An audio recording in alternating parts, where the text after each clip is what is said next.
नमस्कार, मैं शिव गोविंद द्विवेदी आप सभी का अपने YouTube चैनल गतिमान क्लासेस पर हार्दिक स्वागत करता हूं और आशा करता हूं कि आप लोग स्वस्थ होंगे, अच्छे से होंगे और मस्त होंगे, पढ़ाई अनवरत कर रहे होंगे। ठीक है, तो आज हम लोग जो चर्चा करने वाले हैं वो हम लोगों ने कल तक के वीडियो में हम लोगों ने क्या किया था, फैक्टर को हम लोगों ने पूर्णतया नस्ते नाबूद कर दिया है।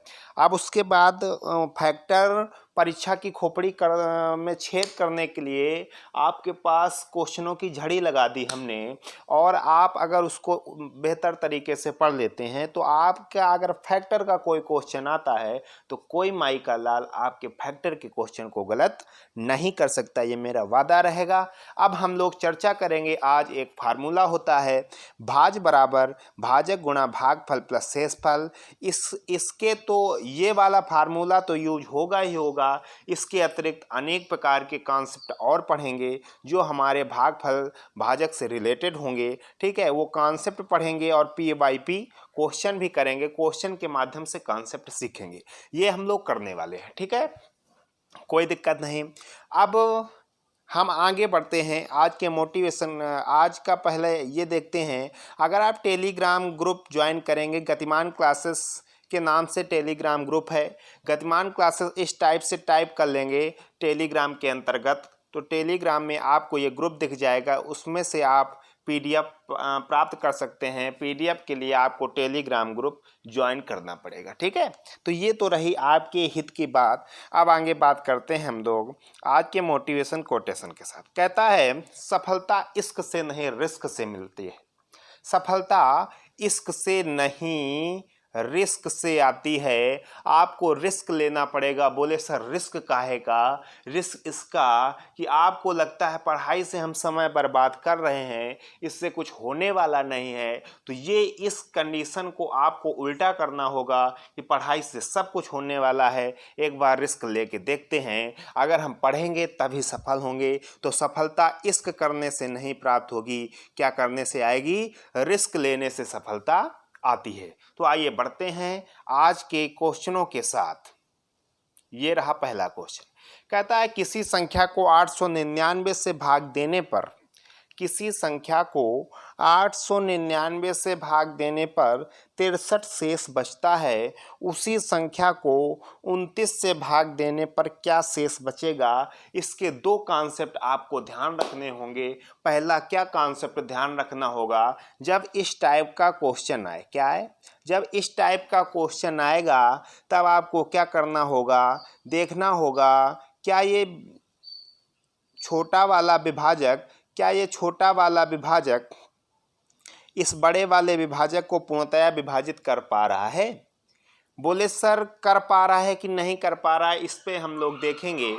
तो हम ये देखते हैं कि ये कर पा रहा है कि नहीं कर पा रहा है। अगर ये कर पा रहा है, अगर ये कर पा रहा है तो कोई टेंशन नहीं लेना है। जो ये बड़े वाले विभाजक का शेषफल है, इसको लिख करके इस छोटे वाले विभाजक से भाग करा देंगे तो कितना आ जाएगा? 29 दूनी कितना? 2 नहीं 18, 2 दूनी 4 1 5, 58 हो गया।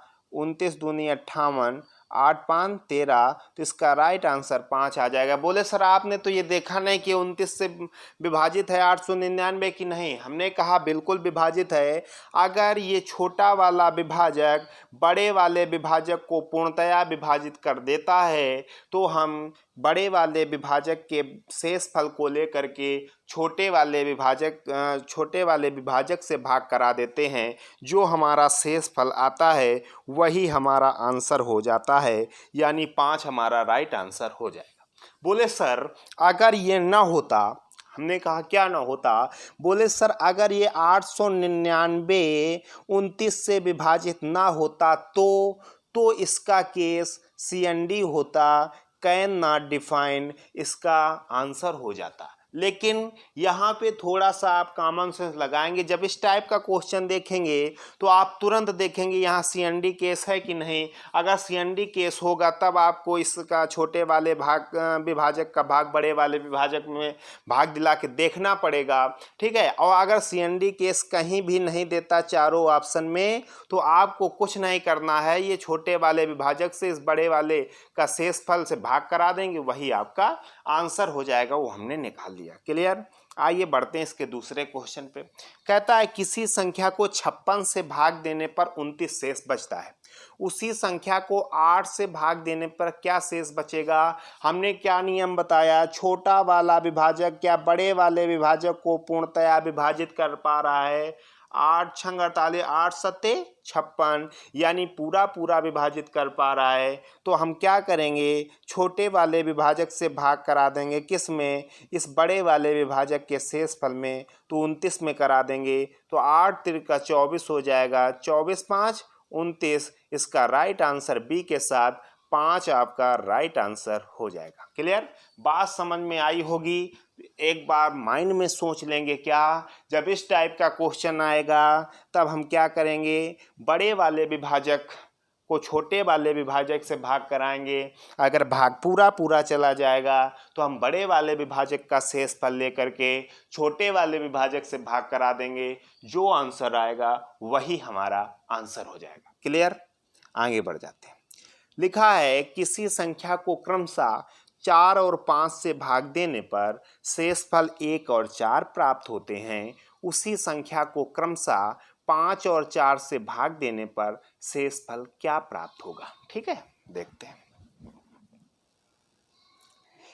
भाई। जब इस टाइप का क्वेश्चन आए तो जैसे हम लोग छोटे में खेला नहीं करते थे, यहाँ पे जीरो रखते थे, यहाँ पे जीरो रख दिया तो यहाँ पे गुणा का निशान लगा दिया, यहाँ पे जीरो रख दिया, इस टाइप से खेलते थे। तो ऐसा आपको बना लेना है जिससे भाग दिलाया जाए। किससे भाग दिलाया जा रहा है, 4 से भाग दिलाया गया, फिर किससे दिलाया गया, 5 से दिलाया। 4 और 5 से भाग देने पर शेषफल इस तरफ रहेगा। 4 से भाग कराया, शेषफल क्या आया, 1 आया, और 5 से भाग कराया, शेषफल क्या आया, 4 आया। इस टाइप से लिख देंगे। और नीचे जब 3 हो तो 3 कॉलम बना लेंगे, 2 हैं तो 2 बना लिए, 4 होते तो 4 बना लेते, कोई टेंशन लेने की आवश्यकता नहीं। जब इस टाइप से हो जाए तो हम क्या करेंगे, यहाँ पे 1 मान लेंगे। ठीक है। अब इसका इसके साथ गुणा, 5 एकम 5, और इसके साथ प्लस, और जो आए वो बीच में रख देंगे। 5 एकम 5, 5 4 9 आ गया। आप वही क्रिया यहाँ करेंगे, 9 चौको 36, 36 एक 37, 36 एक क्या आया, 37 आया। ठीक है, कोई दिक्कत नहीं। अब हमारी संख्या क्या आ गई, हमारा जो नंबर आना था वो क्या आ गया, बोले सर 37 आ गया। जब 37 आ गया तो अब क्या करा रहा है, कह रहा है 37 को संख्या को क्रमशः 5 और 4 से भाग कराने पर, 5 से भाग कराया कितनी बार गया, 5 सत्ते 35, 5 सत्ते 35, 2 37, 5 से भाग कराया तो 2 शेषफल आया। ठीक है। फिर उसके बाद 4 से भाग करा रहे तो 4 एकम 4, 4 3 7। तो अब क्या कह रहा है, 5 और 4 से भाग देने पर शेषफल क्या प्राप्त होंगे, तो शेषफल 2,3 प्राप्त होंगे। शेषफल क्या प्राप्त होंगे, 2,3, यानी सी हमारा राइट आंसर हो जाएगा। जब इस टाइप के क्वेश्चन आएंगे उनको हम इस तरीके से, ये बात ध्यान रखेंगे, कैसे करना होगा ध्यान से समझेंगे, कैसे करना होगा ध्यान से समझेंगे भाई। इसमें क्या होता है, कह रहा है किसी संख्या को क्रमशः 4 और 5 से भाग कराने पर शेषफल 1 और 4 प्राप्त होता है। इसको ध्यान से देखेंगे। जिससे भाग कराएं, जिससे भाग कराएं वो इधर रहेगा, जो शेषफल आए वो इधर रहेगा। ठीक है, जो शेषफल आए वो इधर रहेगा। फिर उसके बाद जितने भी हो, 1 हो 2 हो 3 हो 4 हो, नीचे हमको 1 रखना है, ये जरूर ध्यान रखेंगे। ये क्या रहेगा, 1 रहेगा। फिर उसके बाद वही क्रिया करते चले जाएंगे, भाज्य बराबर भाजक गुणा भागफल, भाजक गुणा भागफल प्लस शेषफल, भाजक गुणा भागफल प्लस शेषफल। वो संख्या 37 आ गई। और जब संख्या 37 आ गई तो 37 में हमने 5 का भाग कराया, 7 बार गया तो वो 7 हमने भागफल ये आ गया। ठीक है। और शेषफल कितना बचा, 2 बचा। फिर 4 से भाग करा दिया तो एक बार गया भाग और 3 शेषफल बच गया, तो आंसर कितना आया, 2,3 आ गया। इस टाइप से आप कर लेंगे। ठीक है, आइए आगे बढ़ते हैं।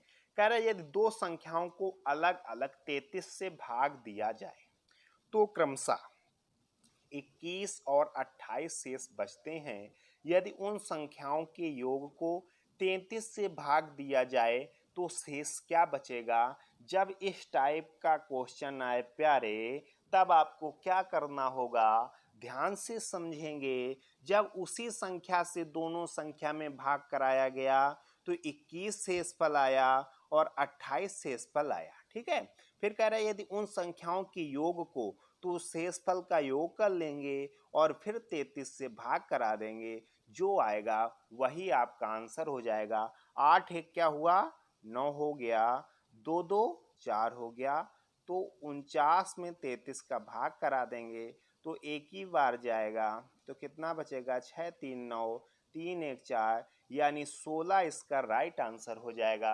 जब इस टाइप का क्वेश्चन आएगा तो आप ये करेंगे। ठीक है, सिंह बनो सिंहासन की चिंता मत करो, तुम जहां पे बैठे होगे वहीं पे सिंहासन बन जाएगा। तो खुद पे भरोसा रखना है, दूसरे पे भरोसा बिल्कुल नहीं रखना है। चलिए आगे बढ़ते हैं। किसी संख्या को 3 से भाग देने पर एक शेष बचता है। यदि भागफल को 2 से भाग दिया जाए तो एक शेष बचता है। यदि संख्या को 6 से भाग दिया जाए तो शेषफल क्या बचेगा। जैसे अभी इसके आगे वाला क्वेश्चन हम लोगों ने किया था, वही कार्यक्रम रहेगा। बोले सर कैसे, जिससे भाग कराया जाए, 3 से भाग कराया गया, शेषफल क्या आया, 1 आया। यदि भागफल को 2 से भाग कराया गया तो शेषफल कितना आया, 1 आया। नीचे हमको 1 रखना था, इसका इसके साथ गुणा, 2 1 कम 2, इसके साथ प्लस, 2 1 कम 2 1 3, ये आ गया, 3 त्रिका 9, 9 1 10। संख्या हमारी क्या आ गई, बोले सर 10 आ गई। संख्या क्या आ गई, 10 आ गई। संख्या जब 10 आ गई तो संख्या को 6 से भाग दिया जाए तो शेषफल, 6 से भाग कराया गया 10 में, 6 1 कम 6 4, तो राइट आंसर कितना, बी 4 आपका राइट आंसर हो जाएगा। तो ये क्वेश्चन कोई दिक्कत देने वाले नहीं, बहुत ही अच्छे क्वेश्चन, नॉर्मल क्वेश्चन है, आप कर लेंगे। आगे बढ़ जाते हैं। कहता है किसी संख्या को 13 से भाग देने पर एक शेष बचता है। यदि भागफल को 5 से भाग दिया जाए तो 3 शेष बचता है। यदि संख्या को 65 से भाग दिया जाए तो शेषफल क्या बचेगा। वही कार्यक्रम फिर करना होगा। 13 से भाग देने पर क्या बचा, एक शेषफल बचा। भागफल को 5 से भाग देने पर 3 शेषफल बचा।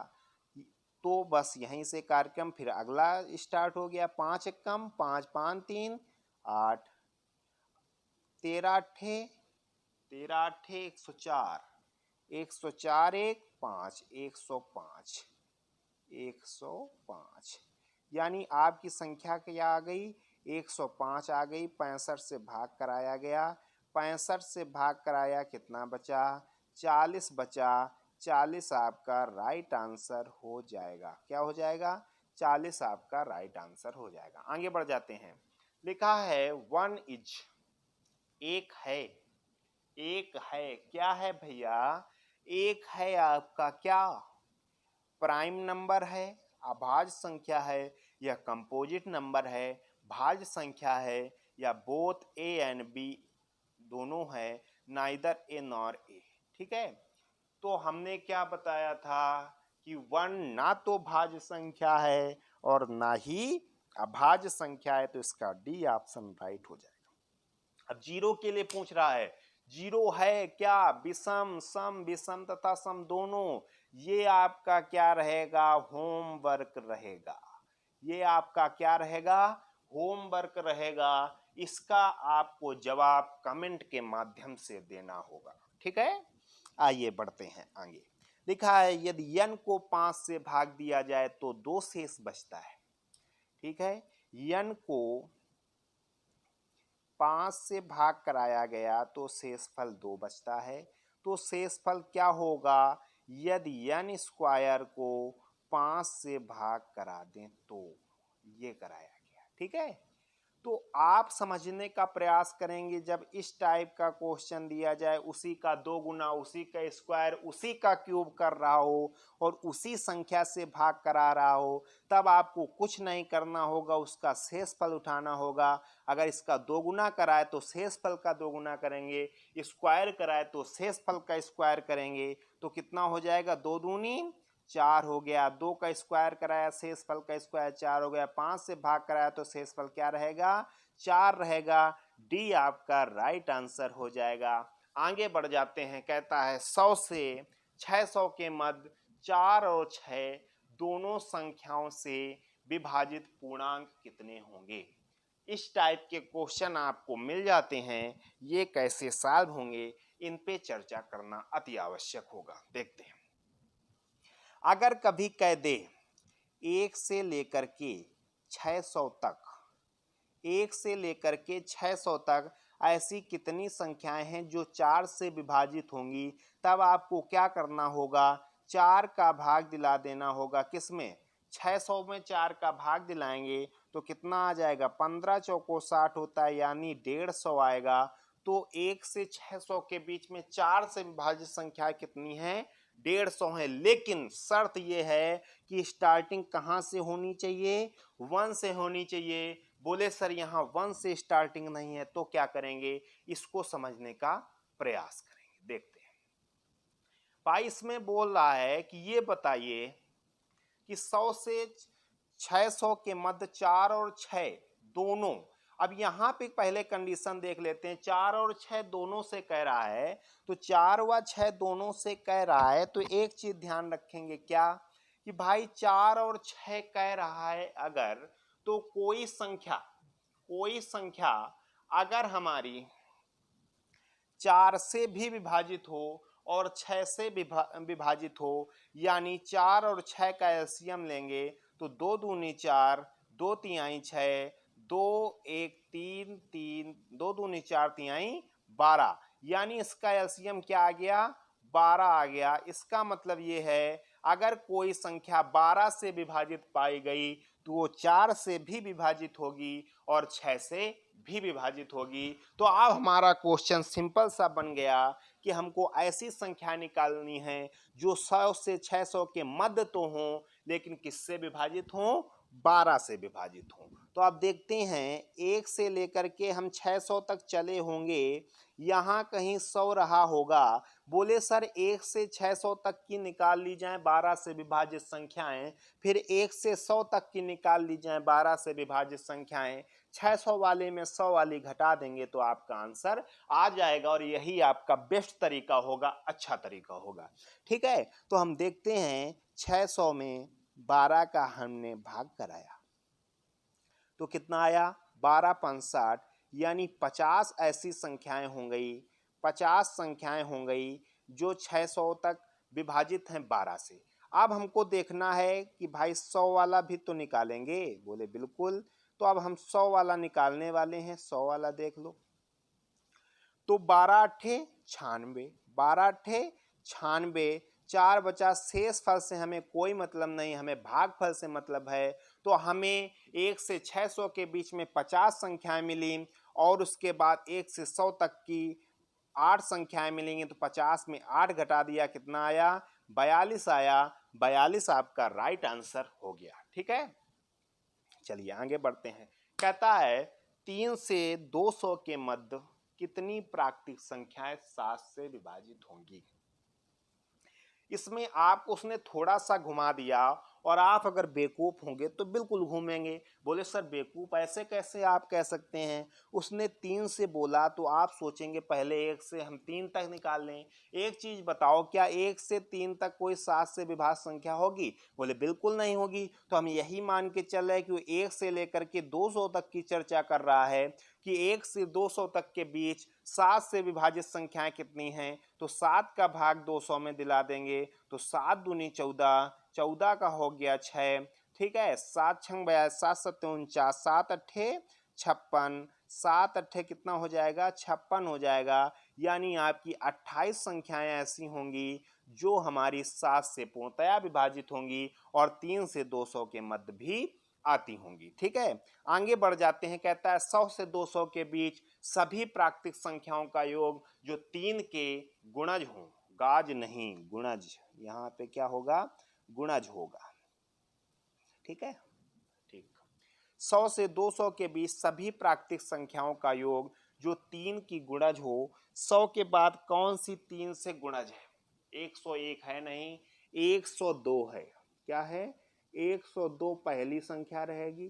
ठीक है, फिर 105 रहेगी, प्लस डैश डैश डैश करके 200 तो है नहीं, 199, 9 9 18 1 19 रहेगा नहीं, 198, 9 8 17 1 18, तो 198 तक जाएगा। ठीक है, तो ये आपका हो जाएगा, सीरीज बन जाएगी। ये आपकी समांतर श्रेणी की सीरीज बन गई। तो आप यहाँ से पद देख सकते हैं कितने रहेंगे। ठीक है, पद देख सकते हैं कितने रहेंगे। फिर उसके बाद आप फार्मूला लगा देंगे, एन बराबर n by two a plus n minus 1 d. इससे आपका आ जाएगा, या n by two a plus l भी लगा सकते हैं। N by two a plus l, आपको एन संख्याएं आपको निकालनी होंगी, कितनी रहेंगी। ठीक है, इससे आप इसका आंसर निकाल पाएंगे। क्लियर?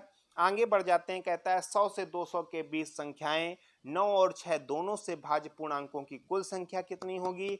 9 और 6 दोनों की चर्चा की है, तो 9 और 6 का पहले आपको एलसीएम निकालना होगा। जब एलसीएम निकल आएगा तो 1 से 200 तक की पहले, फिर 1 से 100 तक की, 200 वाले में 100 वाले घटा देंगे, आपका आंसर आ जाएगा। ये सब आपके होमवर्क रहेंगे। ठीक है, आगे बढ़ जाते हैं। लिखा है 225 से विभाज्य 1000 और 5000 के बीच कितनी संख्याएं हैं। ठीक है, तो 225 का भाग पहले 5000 में दे देंगे, फिर 225 का भाग 1000 में दे देंगे, 5000 वाले में 1000 वाला घटा देंगे, वही आपका आंसर हो जाएगा। आगे बढ़ जाते हैं। लिखा है भाजक भागफल का 25 गुना और शेषफल का 5 गुना है। यदि भागफल 16 हो तो भाज्य क्या होगा। भाई, जो फार्मूला सबसे पहले हम लोगों ने देखा था लिखा हुआ, उसका प्रयोग यहाँ पे होने वाला है। कहता है फार्मूला भाज्य बराबर भाजक गुणा भागफल प्लस शेषफल। ठीक, तो भाजक, जो भाजक बता रहा है वो भागफल का, वो क्या है, भागफल का 25 गुना और शेषफल का कितना है, 5 गुना है। कोई दिक्कत नहीं। यदि भागफल 16 हो, भागफल 16 हो तो भाजक कितना हो जाएगा। बोले सर 16 पचाई 80 की 0, 8 बचा, 16 दूनी 32, 32 8 40, तो भाजक कितना हो जाएगा, 400 हो जाएगा। भागफल हमको 16 दे दिया गया। ठीक है, बहुत बढ़िया। आगे बढ़ते हैं। अब हमको ये पता है, ये भी इक्वेशन वही है, तो 5 पच्चे 25, तो शेषफल कितना हो जाएगा, शेष हो जाएगा 80। शेष कितना हो जाएगा, 80 हो जाएगा। अब हमको सब कुछ पता चल गया, तो भाजक की जगह में भाजक और भागफल की जगह में भागफल। तो ये कितना, भाजक कितना है, भाजक बोले 400 है तो 400 लिख दिया, गुणा भागफल कितना है, 16 है, और शेषफल कितना है, 80 है। तो 16 16 चौको 64, 6480 आपका राइट आंसर हो जाएगा। ये आपका राइट आंसर हो जाएगा। आगे बढ़ जाते हैं। कहता है भाग के एक प्रश्न में भाजक भागफल का 10 गुना है। भाजक क्या है, जो आपका भाजक है वो भागफल का 10 गुना, भागफल का 10 गुना है और शेष का 5 गुना, शेष का 5 गुना है। यदि शेषफल 46 हो, यदि शेषफल 46 हो गया तो भाजक कितना हो जाएगा, 46 पंचे 5 छक्का 30, 5 चौको 20 3, 5 चौको 20 3 23, 230 हो गया। ठीक है, अब जब ये 230 हो गया तो भाग गुणा 10 का भाग इधर दिलाएंगे तो भागफल कितना आ जाएगा। बोले सर भागफल तो 23 आ जाएगा। फिर अब जब इतना आ गया तो भाज्य हमसे पूछा गया, संख्या पूछी गई, तो भाज्य बराबर भाजक गुणा भागफल। भाजक कितना है 230 है, भाजक गुणा भागफल, भागफल कितना है 23 है, प्लस शेषफल कितना है 46 है।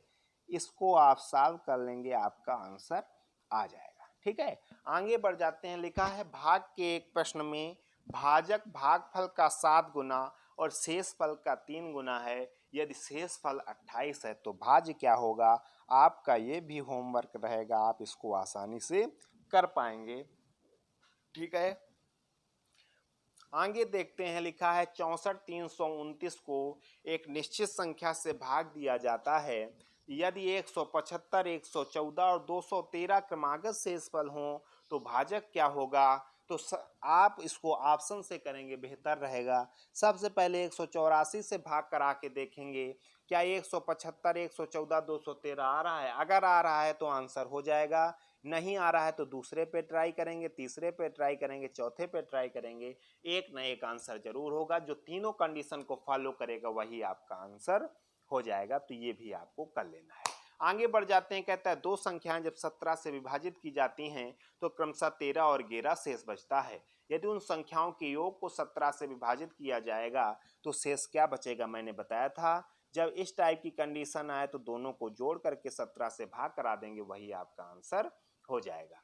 मैं आशा करता हूं कि आपको ये चीजें बेहतर तरीके से समझ में आई होंगी। अगर आपको समझ में आई हैं तो लाइक करिएगा। ठीक है, अगर अच्छा लगे तो लाइक करिएगा, ना अच्छा लगे तो बिल्कुल ना करिएगा।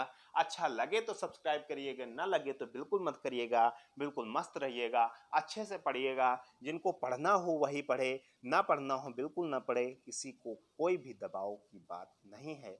तो मैं इसी के साथ अपनी वाणी को विराम